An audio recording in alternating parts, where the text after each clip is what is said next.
Mtazamaji na mfuatiliaji wa Bongo One Media, moja ya taarifa kubwa zaidi ambazo tunakujuza ni kuhusiana na masuala ya ligi kuu ya NBC Tanzania na usajili na maandalizi ya msimu mpya, msimu wa 2026 2027. Baada ya kumalizika kwa ligi, tayari taarifa za usajili ziko zinalindima, zina mwaya, zina peperushwa. Kila mmoja anazungumzia kile ambacho anaona ni sawa au sio sawa. Sasa taarifa ambazo nimezipata kuhusiana na masuala ya kiusajili, kwanza nikukumbushe kwamba kama ndo kwa mara ya kwanza kabisa unatembea YouTube channel yetu, hakikisha umesubscribe ili uendelee kupata taarifa na updates mbalimbali ambazo zinajiri ndani pamoja na nje ya Tanzania.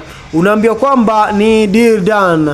Nathan Raphael Chirambo amekamilisha uhamisho wake wa kujiunga na Simba Sports Club akitokea katika klabu ya Azam FC, ambapo anamalizia mkataba wake na matajiri hao wa Chamazi. Chirambo mwenye miaka 24 anatazama kuwa mbadala wa nyota Shomari Salum Kapombe, wakati ambao pia Azam walifanya jitihada za kumbakisha nyota huyo wa Tanzania. Hiyo ni moja ya taarifa kubwa zaidi ambayo tumeipata kwamba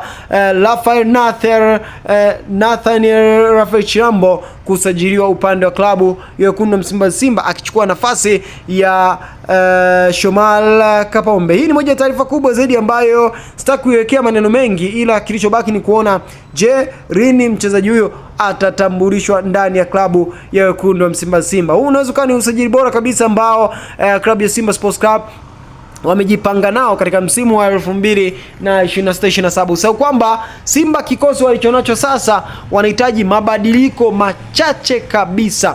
Asilimia kubwa ya sehemu nyingi katika safu za Simba, kuanzia ulinzi, viungo pamoja na ushambuliaji, zimekaa mukide, yani ziko imara salmin. So tunachotaka kukiona ni mabadiliko machache kabisa ili msimu ujao Simba Sports Club waweze kufanya vyema kabisa katika michuano mbalimbali, ikiwemo ligi ya mabingwa barani Afrika, lakini pia na mashindano yote ambayo watakuwa wanahusika.